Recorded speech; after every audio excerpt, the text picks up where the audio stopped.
Hi everybody, it's Adrian Plass here yet again. Yeah, and Bridget yet again. And thanks everybody who's got in touch with us. It's been fantastic. But I can't help feeling that you must have rather more time on your hands than usual. I wonder why that is. Anyway, lots of reasons for thinking that. Well, and one of them is that we are getting quite a few anagrams sent to us. I don't know, anybody who was in the boat with us yesterday will know that we were talking about Claude Monet, the person who painted the picture, which is the picture of the jigsaw that we're struggling manfully or not very manfully with. And we did ask if anybody could come up with an anagram for Claude Monet, and people have. They certainly have. And, of course, I have a bit of a history with anagrams we'll talk about in a bit. But shall we tell people some of the ones we've had in? Some of them don't seem to mean very much, I have to say. One is a rather surreal idea that people are out in the water catching strange snake-like fish who have mental health problems. Now, if that isn't contrived, I don't know what is. But an anagram of Claude Monet, and an exact one, is mad eel count. Yes. Mad eel count. So that's what you do when you've collected your eels. Yes. Anyway. So I think that's as far as we can go with that one, actually, Adrian. it is. But incredibly impressively, another friend from Scotland had several, and he actually inserted them into a sentence. I won't read you the sentence, but here are the anagrams. So listen to these. But right. Before you hear them, I have to tell you that he said that we can only read them out to you if we put in context the fact that I wasn't really concentrating quite when I read the message. And I read them all in a row without realising they were anagrams, and actually thought this friend of us might have just been on the whiskey. So I don't think he was terribly insulted, but he insisted Bridget say that. He did. Anyway, listen to these. They're amazing. So each one of these is an anagram of Claude Monet. Acute old men. Acute old men. Second one is cut lemonade. Not quite sure what that means. One calm duet. That's lovely, isn't it? It's rather Poetic. beautiful. Just like us, isn't it? It is the story of our marriage. One calm duet. And I thought this one was really good. Loud amen, etc. Yes. So thank you very much, John, who's the chap who sent those. We appreciate those. One I particularly liked, which that came from another John, actually. That came from another John, and Well, he felt he needed to refer to the Bible. well, didn't he? this one throws an unexpected light on quite a well-known Old Testament character. An anagram of Claude Monet is Lot came nude. Lot came nude. So I want to thank you, John, for that. That's very uplifting and helpful for all of us. What about you then? What did you come up with? Oh, mine are rather pale. I really worked. Both of us actually have been fiddling around with these letters.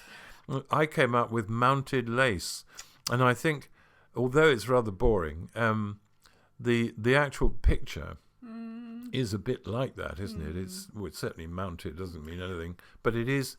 It's like an intertwining of. So it's not terribly funny. It's or a little anything, bit but, poetic. I came up with "Oh mute candle," which means absolutely nothing at all. That's poetic as well. Yeah.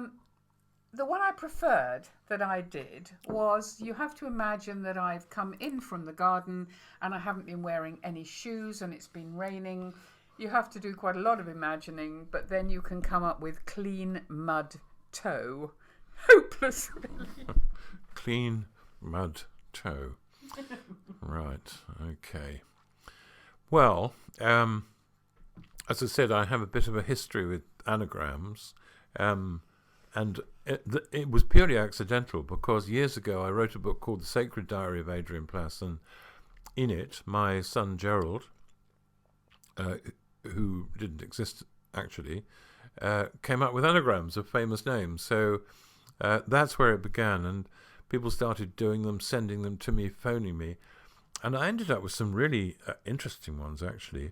How about Billy Graham is an anagram of Big Rally Ham? Interesting. Another one I liked was Mother Teresa, Heart Rest Home. Yeah. It's rather beautiful, isn't it? It is. Another surprising one, Forgiveness is an anagram of serving foes.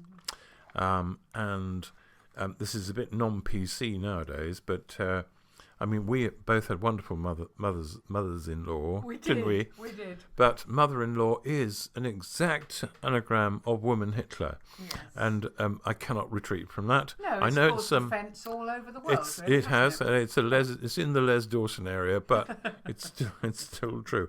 And the one I remember most of all, probably, when I first started speaking and travelling and going to do things, I was asked to go down to the West Country, where they were opening a new part of a church. They'd spent a lot of money on it, and it was a big Anglican charismatic church, very lively, and it was run by a chap called Michael Christian Edwards.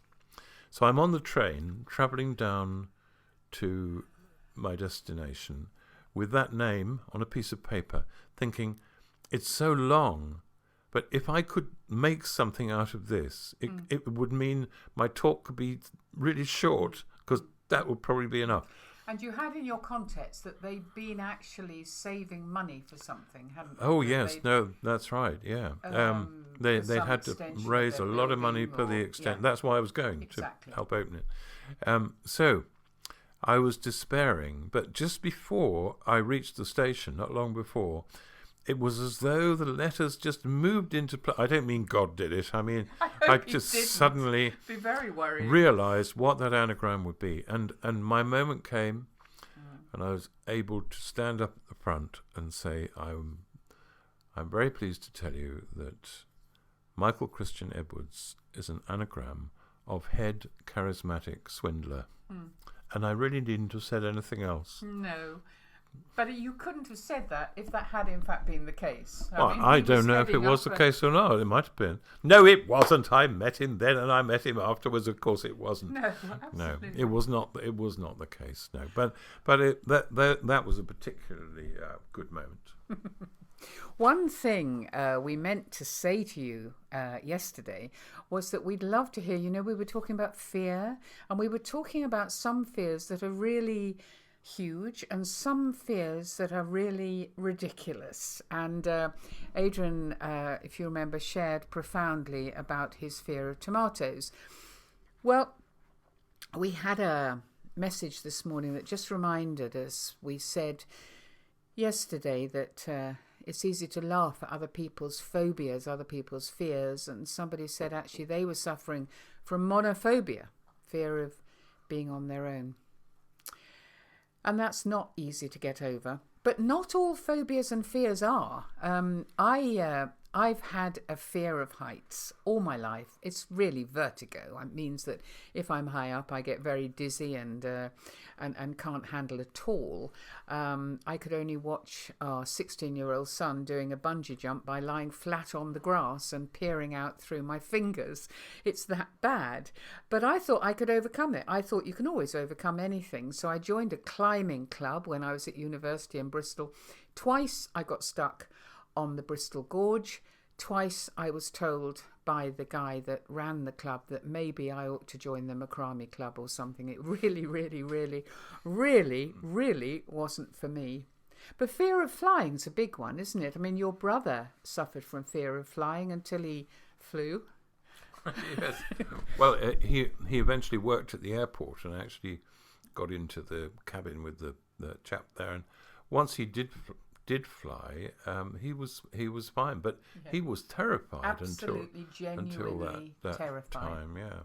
Well, I don't really have a fear of flying myself, but a friend of ours had a profound fear of flying. I mean, she really, really found it very, very difficult. And she wanted to tackle it, didn't she? She was keen that she should do something about this. So she went on one of those courses where they help people to overcome the fear of flying. And that they had kind of theory classes and talked about various ways in which you could think about what was happening when you actually got on to an aeroplane. And then the next stage of their course was to actually get into an aeroplane, and the aeroplane then took off. So you got an aeroplane full of people who were all frightened of flying. But all hoping to overcome all hoping to overcome the fear of flying. And what happened next was that the plane was struck by lightning. Now this would be a very sad story if I now told you that the plane exploded and everybody perished, but in fact they didn't. They got back to safety again, and actually our friend who told us the story said it actually did the trick, because she thought that must be the worst that's going to happen to me probably in my career as a flyer, so I'm okay. But there is a strange and pungent irony about that you're sitting in a plane, someone is telling you, no, don't worry, and then you're struck by lightning. It's terrible, isn't it? I know.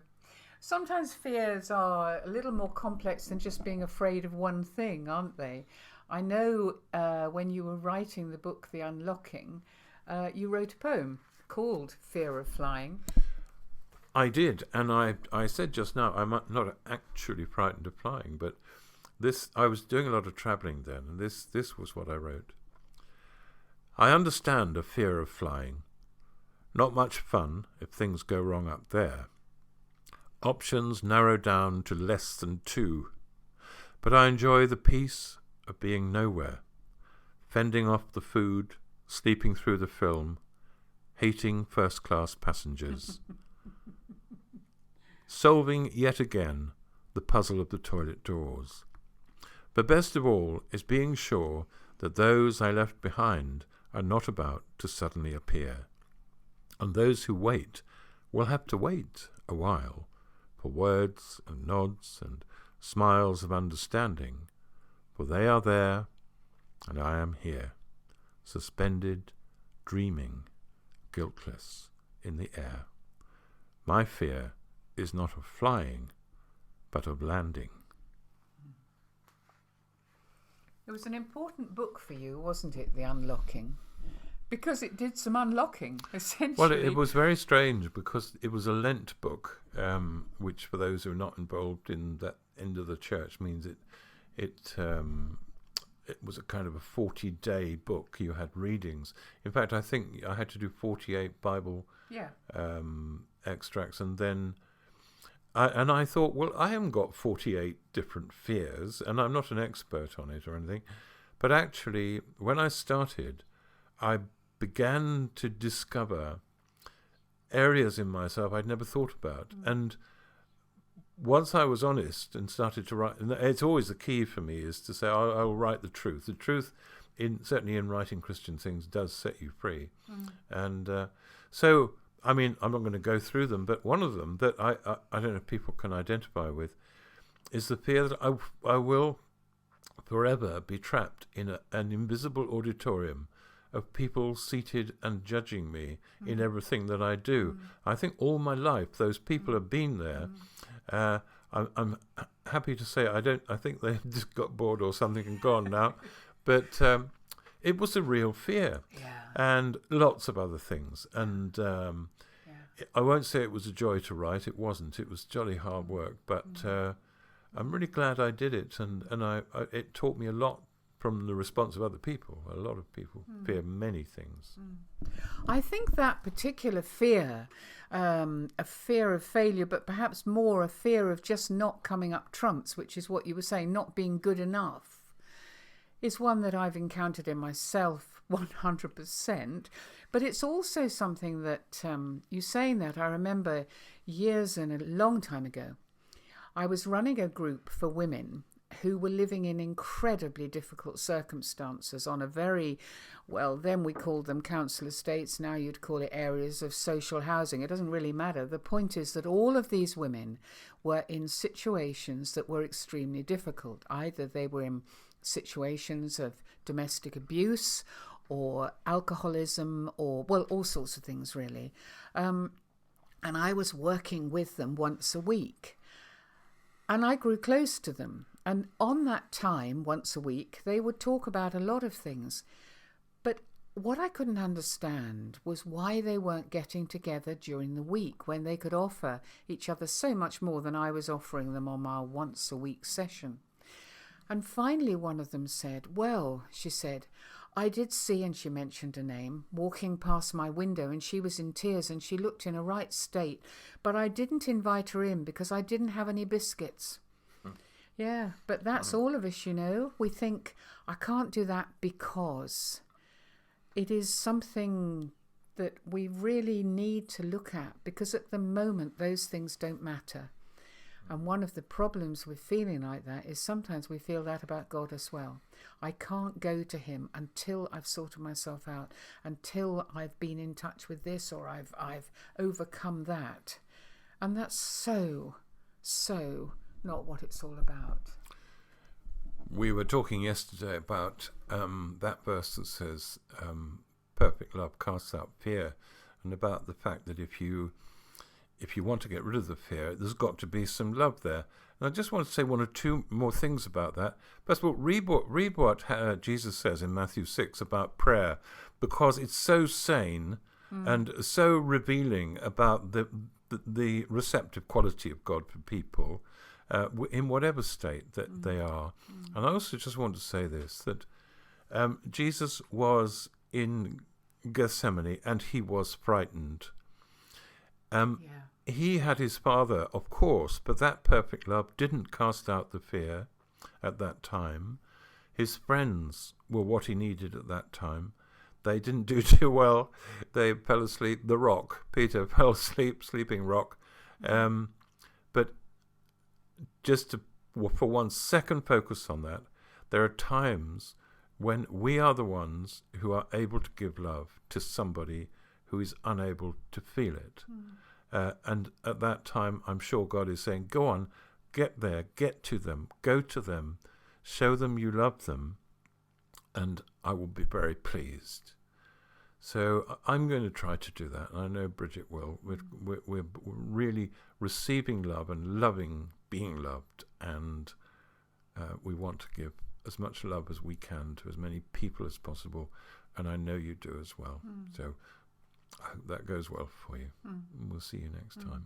So if you've got any fears that you think are really funny, silly, irrelevant to the really deep fears that we are all having at the moment, do get in touch. Yeah, and we'll we'd see love you to know. tomorrow.